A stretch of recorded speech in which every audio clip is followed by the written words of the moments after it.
I work with a lot of people who are doing things that feel outside of what's naturally comfortable for them.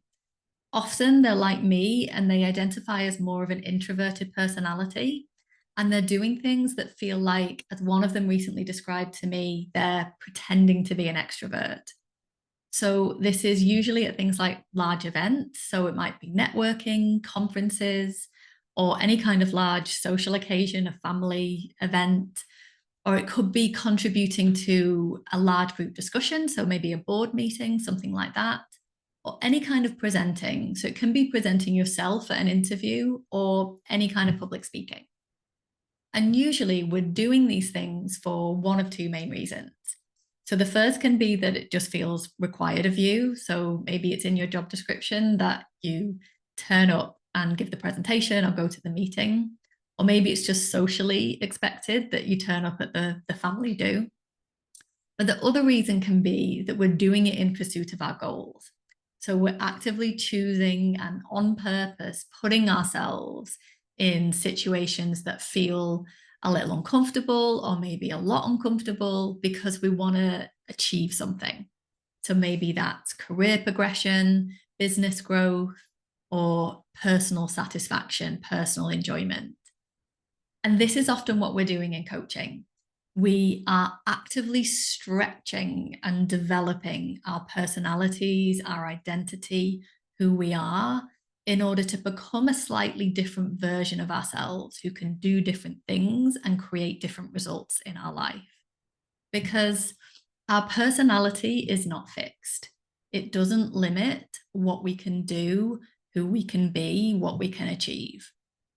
Our personalities are interrelating, interconnecting patterns of thoughts, feelings, and behaviors. And we can work on and adjust all three of these in order to create different results in our lives. But it's important that we work on all three: the thoughts, the feelings, and the behaviors, not just the behaviors, in order to be effective and to feel okay and take care of ourselves as we're doing this. So if you're somebody who is doing the work of putting yourself out there, you're going to the things, you're showing up, you're feeling uncomfortable, what I want to do is help you with the thinking and the feeling part of it to support the work that you're doing on the behavior.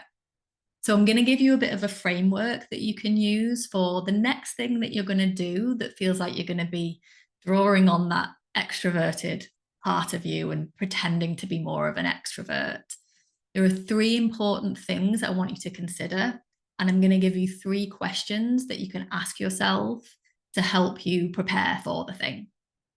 So the first thing that we want to consider is why you're doing it, what your reason is for doing the thing. You want to get really clear on that, because there's a very different energy that can come from telling ourselves that we have to do something and that we just have to kind of grit our teeth and get through it.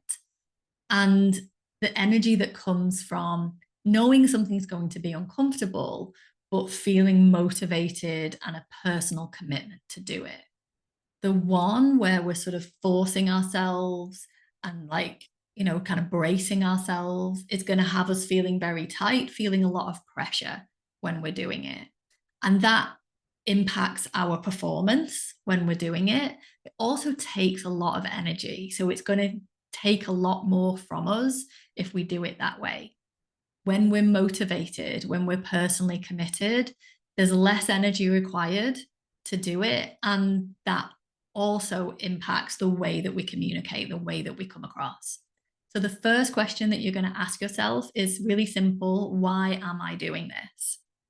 You want to come up with a reason that feels personally compelling. If you don't have one, then you really do want to question, do you actually want to do this thing at all?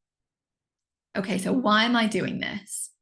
And then the second thing that we want to think about is often what happens is we're at one of these events, we're in one of these situations, and we're trying to contribute, but we're doing that in a setting where contributing doesn't feel natural to us. And that can have us questioning whether we have a contribution to make.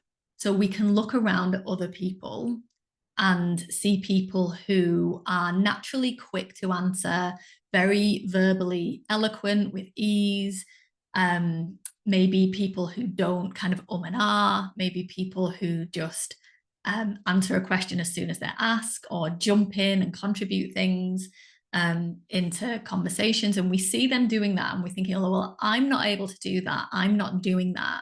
So I mustn't have as much value to offer here. But what really is going on is that you're just a different personality. Your brain is operating in a different way, and it's just not natural for you to contribute. So, what we want to do to counteract that questioning that comes up is we want to get clear on what it is that you have a value to offer. So, the second question that you're going to ask yourself is, what have I got to contribute? Getting really clear on that before you go in is going to really help. And also kind of coming back to that as you're there, reminding yourself what you have got to offer in that context, in that situation.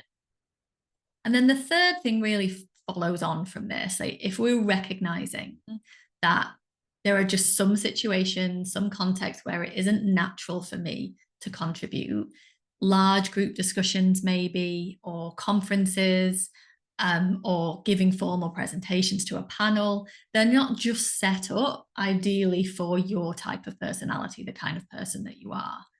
But given that you have got something of value, you've got something you want to contribute, what we want to think about is not criticizing ourselves for not being able just to easily and naturally do it like maybe somebody else would, but actually to consider what actual would support you, what do you need in that situation. So the third question that you're going to ask is, what will support me to make the contribution?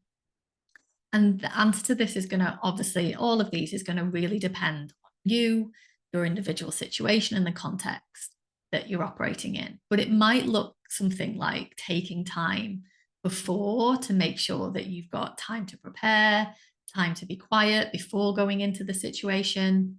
It might be being willing to use notes or prompt cards. It might be just giving yourself a break for not being able to say what is in your head so clearly, as eloquently as you would like to.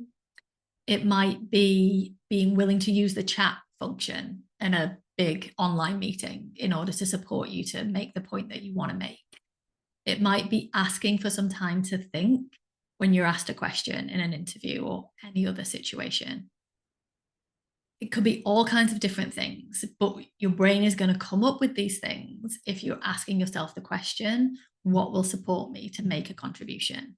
One of the things that I do, I find it quite hard in a large group discussion to listen to what's being said and to follow along and formulate my own thoughts and quickly kind of jump in and add them in when a conversation is happening. So one of the things that supports me is being willing to go back on the agenda. So if further down the agenda there's something that I want to raise, but the chair of the meeting has moved on to another point, I'm now much more willing to say, I'd like to go back to item 6 and I have this that I'd like to offer. That supports me to make my contribution rather than feeling under pressure to jump in whilst everybody else is speaking. Okay, so that's your framework, your 3 questions. Why am I doing this? What have I got to contribute? And what will support me to make the contribution? So I'd love for you to try this out. And I'd also love to hear from you when you do. Get in touch and let me know what you've used it to help you with and how it goes. I'd love to hear that. Okay, and see you again soon.